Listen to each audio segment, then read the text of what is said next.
గురుగారు, చండీ ప్రదక్షిణం శివాలయాలలో చేస్తూ ఉంటారు కదా, ఇలా ప్రదక్షిణం చేయటానికి నియమాలు ఏమైనా ఉంటాయా ప్రత్యేకంగా? చండీ ప్రదక్షిణ చేసేటటువంటి వారు పాద ప్రక్షాళన కూడా చేసుకోకుండా ఎంత దూరం నుంచో ప్రయాణం చేసి వచ్చి శివ దర్శనం చేసే నిమిత్తమై ఆలయంలోనికి ప్రవేశించి అలాగే చేస్తే పరమేశ్వరుడు పరమానంద భరితుడవుతాడు. ఏ క్షణం కూడా విరామాన్ని పరమేశ్వరుడు అంగీకరించడు అంటూ శివ సంబంధిత పురాణ జ్ఞానం వివరిస్తుంది. అయితే ప్రదక్షిణలలో చండీ ప్రదక్షిణ కొంచెం భిన్నమైనది. శివాలయంలో అంటే ఆ శివుడు ఎక్కడైతే వేంచేపు చేసి ఉన్నాడో ఆ ఆలయంలో గర్భాలయంలో కేవలం ఒకే ఒక శివలింగం ఉన్నప్పుడు మాత్రమే చండీ ప్రదక్షిణ చేయాలి. ఆలయంలో పంచాయతనం ఉండగా ఆ ఆలయానికి చండీ ప్రదక్షిణ ఉపయుక్తం కాదు. పంచాయతనం అనగా శివాలయం మధ్యలో శివుడు, ఆగ్నేయంలో సూర్యనారాయణమూర్తి, నైరుతి దిగ్భాగంలో గణపతి, వాయవ్య దిగ్భాగంలో పరమేశ్వరి, ఈశాన్య దిగ్భాగంలో శ్రీమన్నారాయణమూర్తి. ఇలా పంచాయతనంగా ఉన్నప్పుడు ఈ పంచాయతన ఆలయానికి చండీ ప్రదక్షిణ ఉపయుక్తం కాదు.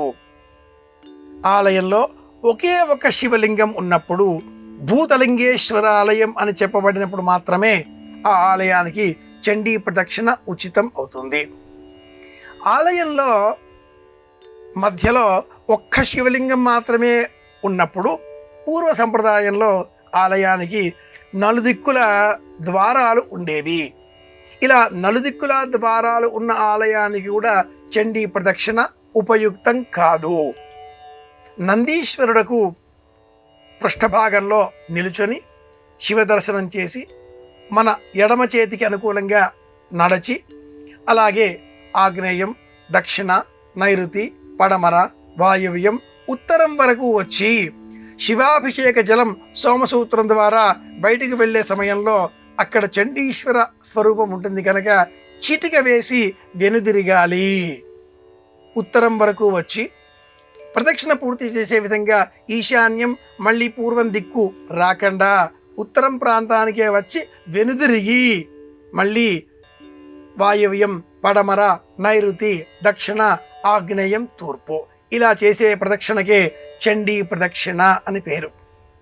గర్భాలయంలో కేవలం శివుడు మాత్రమే ఉన్న ఆలయంలో గర్భాలయానికి ఒకే ద్వారం ఉన్నప్పుడు చండీశ్వర స్వరూపం కూడా నిర్మితమై ఉన్నప్పుడు మాత్రమే అలాంటి ఆలయాలలో మాత్రమే ఇలా చండీ ప్రదక్షిణ చేయాలి. ఇలా గర్భాలయంలో ఒకే ఒక్క శివుడు ఉన్నప్పుడు ఆ ఆలయానికి భూతలింగేశ్వరాలయం అని పేరు. అలాంటి ఆలయాలలో మాత్రమే చేయాలి.